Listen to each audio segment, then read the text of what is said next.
The lovely loyalty of having Sly Stallone like your story and your music. I'm John Beaudin from Rock History Music. It's part 6 of our conversation with John Cafferty of John Cafferty and the Beaver Brown Band, who have a brand new greatest hits package out with some extra stuff you might not have heard of before. It's a pretty cool package. There'll be links at the very top of the description where you can pick it up. And there'll be links in the description where you can support our channel as well. You guys were playing at the time of Eddie and the Cruisers. Were you guys had? Was it a lot of college because they were looking for a specific sound? I remember Dion and the Belmonts, Springsteen. They were looking for, I forget who the other one was, the Doors.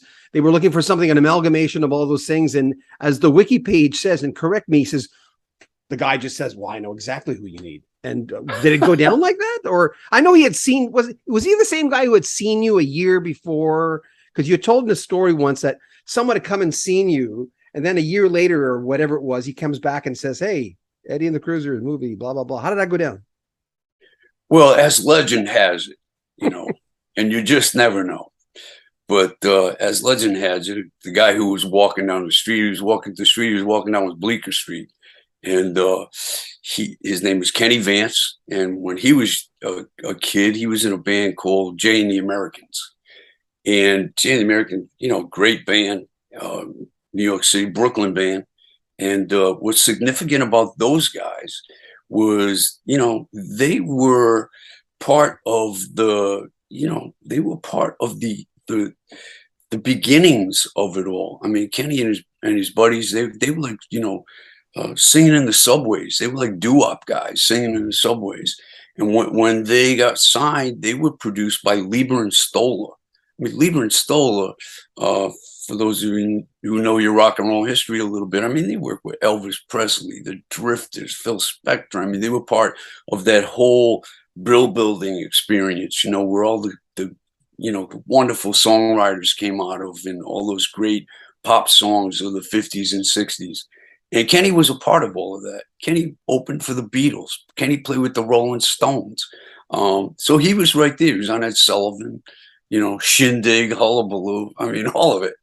And wonderful stories. You're going to have to talk to him one of these days. And he was walking down the street, and he heard the sound of our band coming out of the basement. We were playing at the Bitter End. It's a really small club down in the basement. It's where Bob Dylan used to play, and Say No More. You heard the sound of the band with the saxophone and the piano and the big beat, the echo on the voice and all of that. You said, "Hey, what's this? This sounds good." Came in, sat down, watched us play. Never met him, never even knew he was there. But I knew that he left with a smile on his face because, like, almost a couple of years later, he called us up with a movie script for Eddie and the Cruisers. Kenny had done,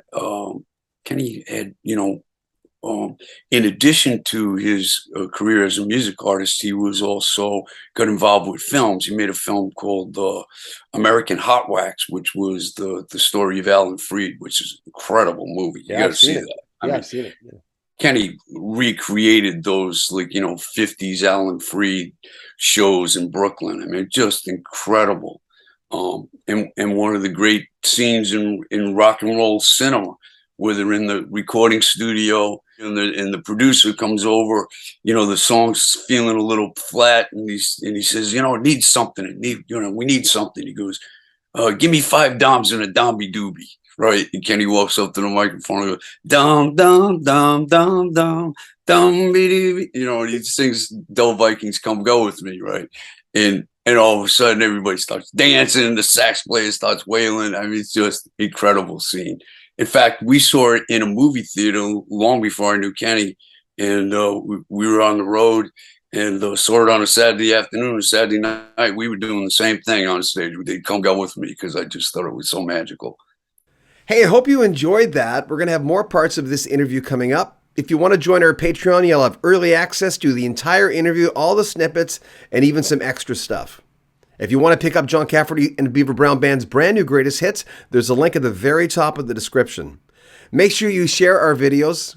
We love it when you share them on social media. And remember, we read all the comments. Subscribe to our video and like our videos as well. And the two P's, remember, join our Patreon as mentioned, or if you want to make a donation to the channel, there's a PayPal link at the very top of the description as well. I'm John Beaudin. Take good care of yourself. This is Rock History Music.